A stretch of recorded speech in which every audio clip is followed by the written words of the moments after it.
Dieu n'a jamais et ne va jamais, ni un jour, ni jamais, instiguer la souffrance de l'homme. OK? Qu'est-ce que ça veut dire? J'ai reçu une question ce matin qui disait que quelqu'un qui demandait si tout était planifié d'avance, alors à quoi bon venir sur Terre pour souffrir? Et c'est une très bonne question, mais la réponse se trouve tout simplement que Dieu n'a jamais instigé votre souffrance à aucun des niveaux. Tout ce que vous avez perdu, tout ce que vous avez expérimenté de destructeur n'a jamais été prévu, jamais été planifié par Dieu. Qu'est-ce que ça veut dire, ça?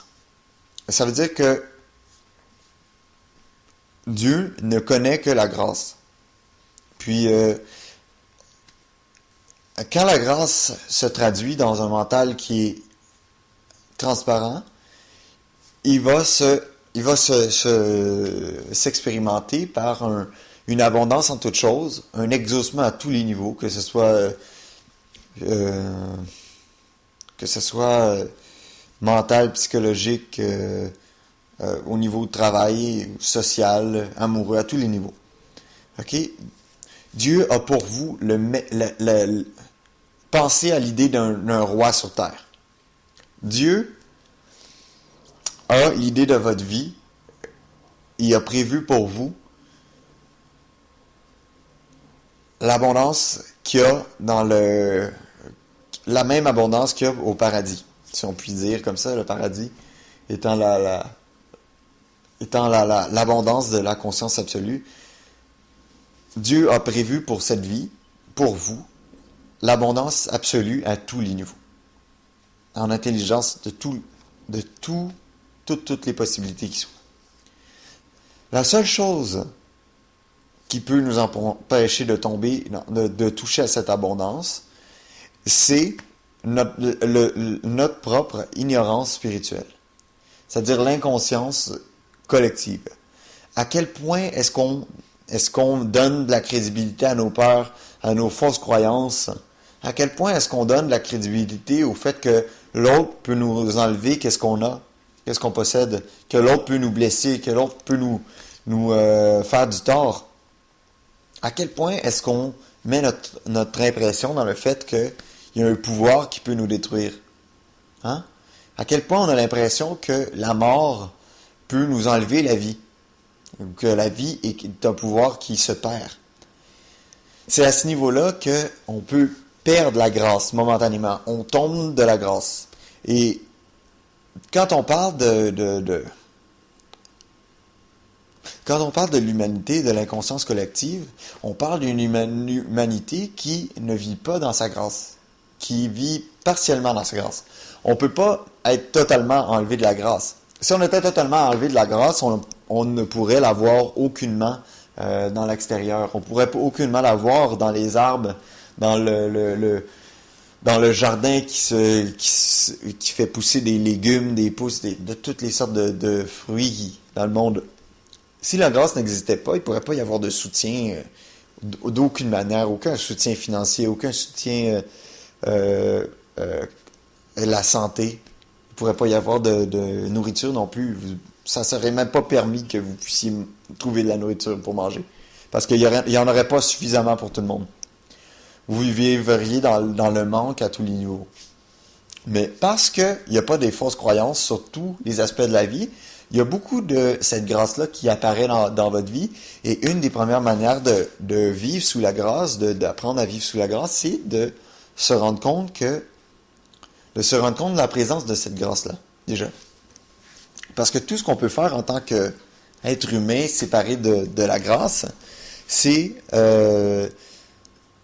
croire à nos fausses idées et par cette ignorance spirituelle, nos actions et notre état d'esprit nous empêchent de manifester comme de la même manière que quand on prend le contrôle de notre respiration, on peut devenir incapable de respirer tout simplement parce que la responsabilité est trop lourde sur nos épaules. Mais quand on laisse la grâce, c'est pour ça que les professeurs vont toujours vous dire de laisser aller.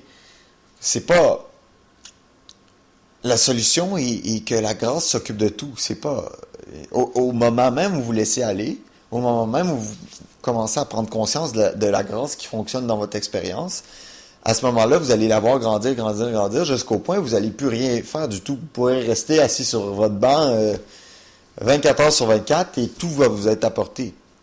S'il faut qu'un oiseau ou un inconnu se trompe de porte puis vienne vous livrer de la nourriture quand vous avez faim, ben, c'est ça qui va arriver. Des choses miraculeuses vont se passer en tout temps. Et puis, vous n'aurez plus besoin de vous concerner pour le lendemain. Mais tant que vous allez vous concerner pour le lendemain, tant que vous allez croire que vous êtes l'auteur de vos actions, que vous avez... tant que vous allez croire que la responsabilité de votre vie et que vous avez l'entière responsabilité de votre vie, ben vous allez faire des actions qui vont pas vraiment ressembler à...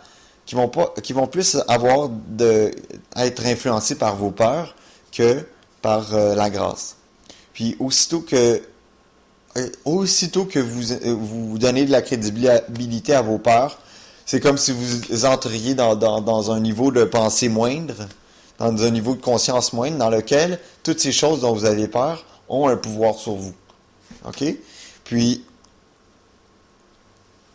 et à ce moment-là, on pourrait dire qu'à chaque fois que vous croyez à cette peur-là, à chaque fois que vous mangez cette peur-là, vous perdez momentanément une partie de la grâce. C'est comme si vous ne laissiez pas Dieu s'exprimer à sa pleine expression. Puis c'est à ce moment-là qu'on peut dire que l'humain tombe de la grâce, puis n'y a pas accès. Mais c'est un état d'être qui est partiel et momentané.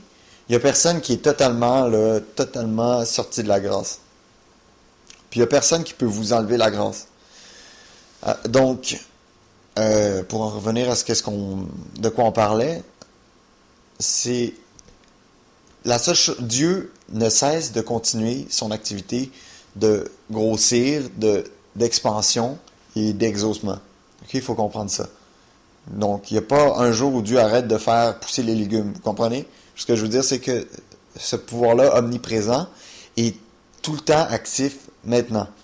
Il n'y a pas un moment où il arrête, puis un moment où il continue. Il est omniprésent et il est toujours actif.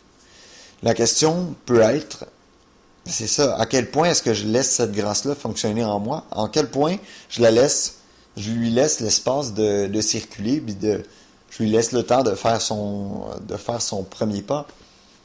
Si je prends la responsabilité de ma vie pour moi-même, ben il faut se rendre compte très vite que je suis totalement incompétent parce que la personne qui est séparée du monde n'a pas les moyens de mettre sa mission à bien ici sur Terre. La personne toute seule n'a pas les moyens de trouver son bonheur. La personne toute seule, elle a seulement le moyen de faire tomber, de se couper momentanément et partiellement de la grâce. Puis, ça donne lieu à l'impression que parce qu'on peut tomber de la grâce momentanément, parce qu'on peut rencontrer dans ces moments-là l'impression de manquer, qu'il n'y a pas une surabondance de choses, mais on a l'impression que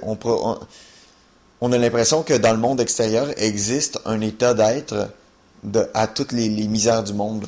Mais c'est pas vrai, c'est juste la misère est seulement quelque chose qui arrive quand quelqu'un se coupe de la grâce qui est. Tout le monde y a droit à la grâce. Et Dieu ne fait jamais tomber un homme. Mais le côté positif à ça, c'est que si on tombe toujours par là où on a moins de clarté spirituelle, si on tombe toujours par là où on a le plus d'inconscience, mais c'est aussi vrai que plonger dans un état d'inconscience totale, on est confronté à la vie avec parfois on n'a pas le choix d'accepter la grâce. Quand le poids de notre existence est trop lourd pour nous, ben on n'a pas le choix quand on est à genoux, puis que le simple fait de bouger le petit doigt nous fait souffrir émotionnellement puis mentalement, on n'a pas le choix de lâcher prise. Et c'est souvent à ce point-là qu'on parle de lâcher prise. C'est à ce point-là qu'on commence à lâcher prise pour vrai, parce qu'avant, on a tout le temps la force de se battre. Tant qu'on n'est pas rendu au fond du baril, on a la force de se battre, puis de prendre la responsabilité pour notre vie personnelle. Fait que, on peut dire que la grâce nous quitte jamais. même au cœur de la plus grande souffrance dans laquelle on s'est jeté par pure ignorance, la grâce est encore là qui essaie de nous lever, d'essayer de nous ramener à sa vérité.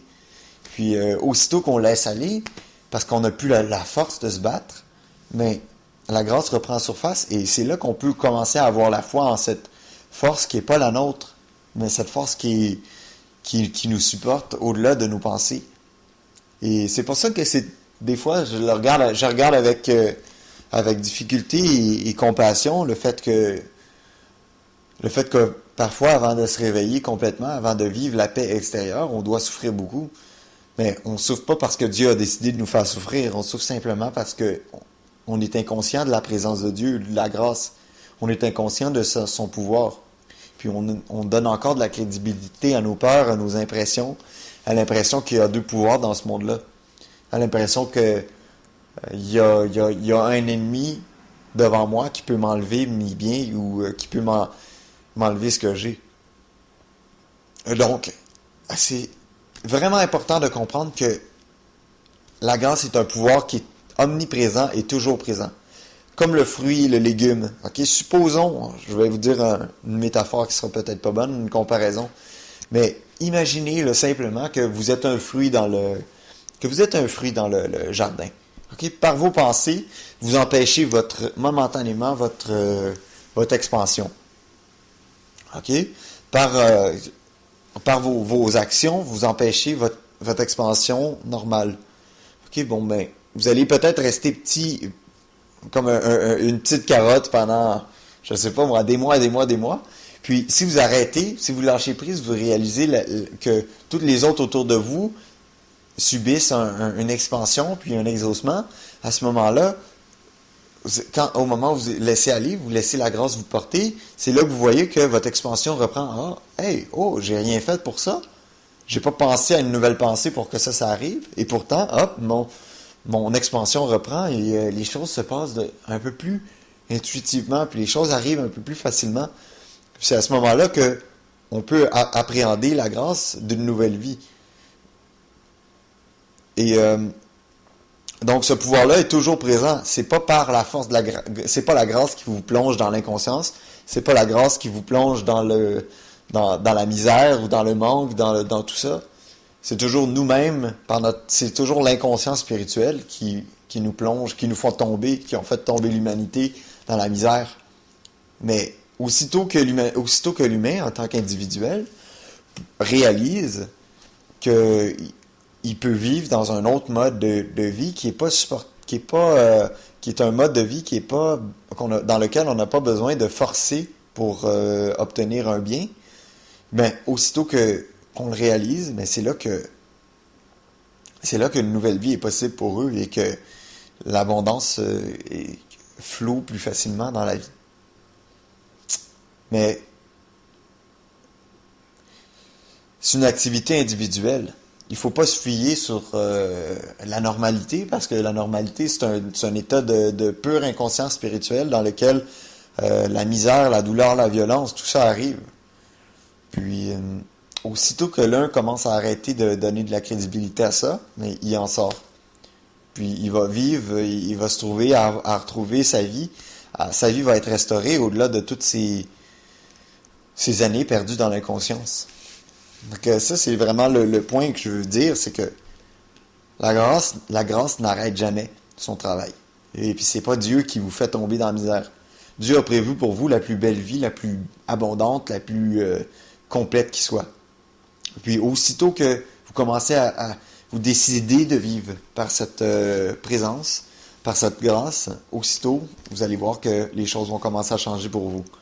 Et ça, c'est ce que je vous invite à découvrir. C'est vraiment ce que je vous invite à découvrir.